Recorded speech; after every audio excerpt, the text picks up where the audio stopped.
Assalamualaikum semuanya. Ya, kembali lagi bersama Bapak dalam pelajaran sejarah Indonesia. Nah, sebelumnya di pelajaran kita yang Bapak jelaskan kan terakhir tuh perihal masa transisi dari demokrasi terpimpin menuju masa Orde Baru. Nah, pada hari ini kita akan membahas tentang stabilisasi politik dan rehabilitasi ekonomi pada masa Orde Baru. Nah, kita langsung bahas perihal stabilisasi politik. Nah, langkah pertama yaitu membuat kebijakan politik luar negeri. Nah, yang kita tahu politik luar negeri kita pada saat itu tuh pada masa saat demokrasi terpimpin, Mas Bapak, kita tuh lebih condong ke blok timur ya loh. Nah, pada masa Orde Baru kita tuh lebih ke ingin menjadi negara yang non blok, yang mana kita tuh nggak condong ke blok barat maupun ke blok timur gitu. Nah, dalam menerapkan negara yang non blok, yang kita ini ingin menerapkan negara non blok atau negara bebas aktif loh, ada beberapa cara, yaitu yang pertama dengan mengakhiri konfrontasi dengan Malaysia. Yang pertama yang kita tahu bahwa pada masa demokrasi terpimpin kita tuh punya masalah dengan Malaysia, yaitu berkonfrontasi dengan Malaysia. Nah, pada masa Orde Baru itu tuh dicoba diselesaikan pada konfrontasi dengan Malaysia ini, yaitu dengan cara mempertemukan dua menteri luar negeri antara Indonesia dan Malaysia, dan alhamdulillah cara tersebut berhasil. Nah, yang kedua, kembalinya menjadi anggota PBB. Nah, pada masa demokrasi terpimpin loh, Soekarno itu mendeklarasikan bahwa Indonesia keluar dari PBB dikarenakan Malaysia yang bergabung dalam PBB. Nah, pada masa Orde Baru ini, untuk menerapkan politik luar negeri yang lebih aktif dan menstabilkan politik luar negeri, kita bergabung lagi ke dalam PBB. Nah, jadi pada saat masa Orde Baru kita bergabung lagi ke dalam PBB. Yang ketiga, memperkasai terbentuknya ASEAN. Nah, ada yang tahu ASEAN nggak? Ya, Bapak kasih jelasin sedikit. ASEAN itu adalah organisasi yang mana anggota-anggotanya terdiri dari negara-negara Asia Tenggara. Nah, pada saat itu yang memperkasai pembentukan ASEAN itu ada 5 negara aja pada masa Orde Baru ini. Yang pertama ada Malaysia, Singapura, Indonesia, Filipina, dan Thailand. Selanjutnya, untuk menstabilisasi politik di dalam negeri, ada beberapa kebijakan yang dilaksanakan. Yang pertama itu perihal pemilu. Nah, pada saat baru ini terjadi pemilu pertama kali itu pada tahun 1971 dengan sistem multipartai. Nah, yang mana di sini ada 9 partai yang ikut dalam pemilu dan 1 ormas, yaitu Golkar. Selanjutnya pada 1973, nah, keluar kebijakan yang nama kebijakannya itu fusi partai, yang mana penyederhanaan partai-partai. Jadi di dalam kebijakan tersebut cuma ada 2 partai dan 1 ormas.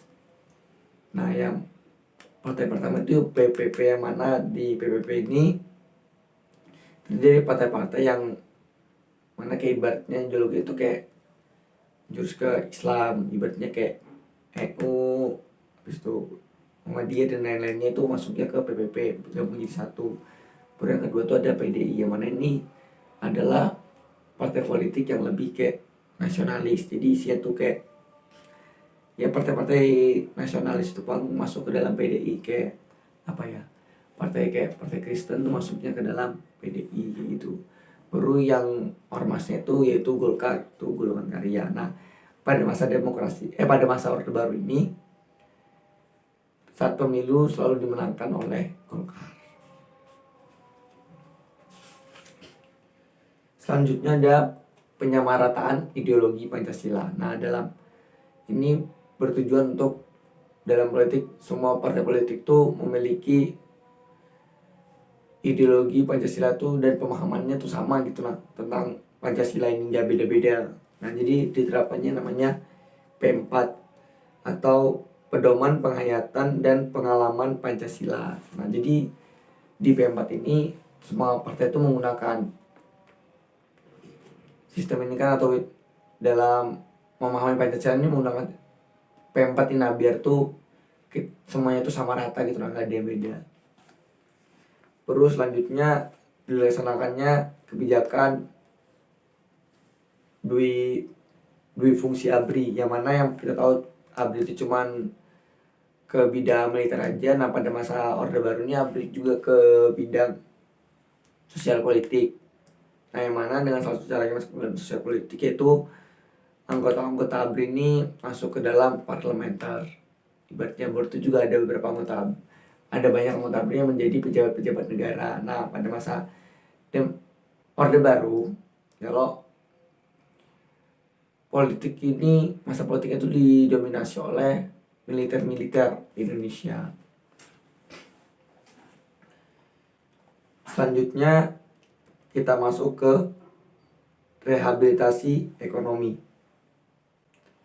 yang mana pertamanya caranya untuk merehabilitasi ekonomi itu menanggulangi masalah utang piutang. Nah dengan salah satu caranya menanggulangi masalah utang piutang Indonesia itu melaksanakan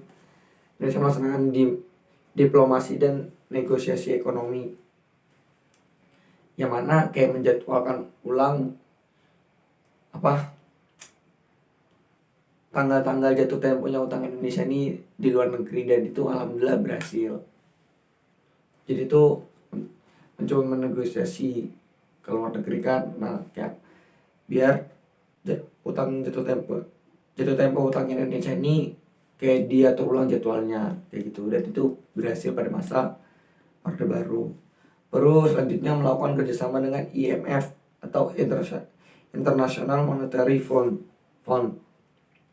Nah yang pertama itu kita melakukan kerjasama dengan IMF ini bertujuan agar Indonesia itu mendapat suntikan dana untuk melaksanakan pembangunan pada saat itu ya, pada masa Orde Baru. Berarti yang kedua itu juga biar agar transaksi Indonesia di dunia internasional tuh dilegalkan ataupun dicatat secara resmi gitu. Nah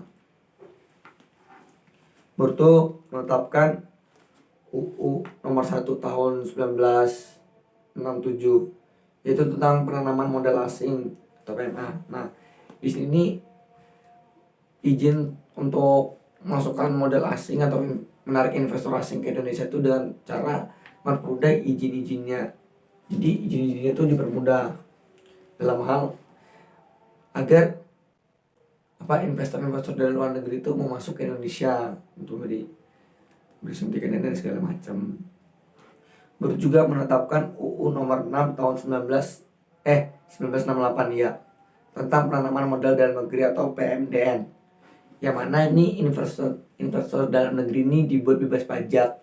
Jadi banyak investor yang tertarik gitu. Nah jadi yang mana ini juga bertujuan untuk mempercepat pembangunan serta merehabilitasi ekonomi Indonesia pada masa Orde Baru.